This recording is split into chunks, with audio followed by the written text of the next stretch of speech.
Bonjour. Merci d'être avec nous, Stéphane Colombel. Première réaction d'abord sur les reportages que l'on a vus un peu juste avant sur l'antenne relais à Saint-Joseph. Est-ce que les habitants ont raison de s'inquiéter?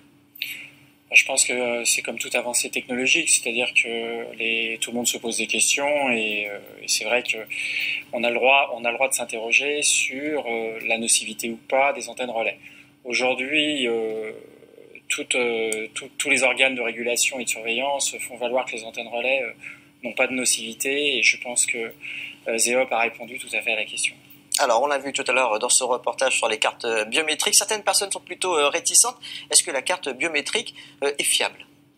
Alors oui, c'est présenté comme extrêmement fiable, c'est-à-dire que c'est sur empreinte digitale, au lieu de composer un code qui pourrait toujours être volé, il faut l'empreinte digitale pour activer la carte. Alors c'est ce qu'on appelle des technologies capacitives, c'est-à-dire qu'il n'y a pas besoin d'électricité, on utilise l'électricité du doigt finalement pour faire fonctionner cette information qui permet la transaction sans contact, comme on le fait actuellement jusqu'à 50 € depuis récemment.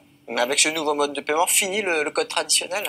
Vraisemblablement, c'est un progrès, on touchera moins le clavier évidemment, et puis tout ce qui facilite l'usage de l'argent numérique, ça permet aux consommateurs d'avancer davantage dans ses achats généralement. Est-ce qu'il y a un marché à prendre à La Réunion pour le paiement dématérialisé, sans contact? Alors un marché pas sous la forme d'application. L'application et les technologies sont développées par une très grosse entreprise française, d'ailleurs, ce sont des brevets français, IDEMIA, et par contre, il y a tout un marché concernant les claviers, évidemment, vraisemblablement, il va falloir changer les boîtiers qui enregistrent sans contact ce type de communication. Les cartes biométriques sont plus fragiles que les cartes traditionnelles? Est-ce qu'on peut la mettre dans le portefeuille?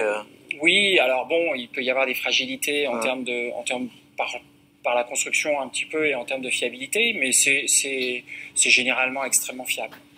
Un mot sur le marché du digital à La Réunion. Comment se porte l'activité depuis la crise sanitaire? La crise sanitaire déjà a démontré que l'activité digitale était indispensable pour le fonctionnement de nombre d'entreprises et même de particuliers. Donc la crise a mis en évidence que le digital était incontournable dans nos sociétés. Et on a vu, grâce à ça, les enseignants et les élèves suivre des cours, envoyer des cours et suivre des cours par Internet, chose qui ne serait pas possible s'il n'y avait pas le digital. Donc là, on a réellement prouvé qu'il y avait des usages extrêmement important à faire, donc en téléenseignement, mais également pour les entreprises. Nombre d'entreprises ont pu mettre en place le télétravail grâce au digital, évidemment. Dans le secteur du numérique, quels sont les besoins à La Réunion? Alors les besoins sont très multiples. Il y a la digitalisation, je dirais même de façon générale de l'économie réunionnaise, mais il y a la digitalisation des entreprises, des process industriels, il y a également la digitalisation de la relation cliente, avec des sites commerciaux tels qu'on les connaît actuellement. Il y a encore des progrès à faire là-dessus. Et puis, l'administration également se digitalise. Merci beaucoup. Merci. Stéphane Colombel, le président de Digital Réunion, l'invité de ce 12-30 week-end.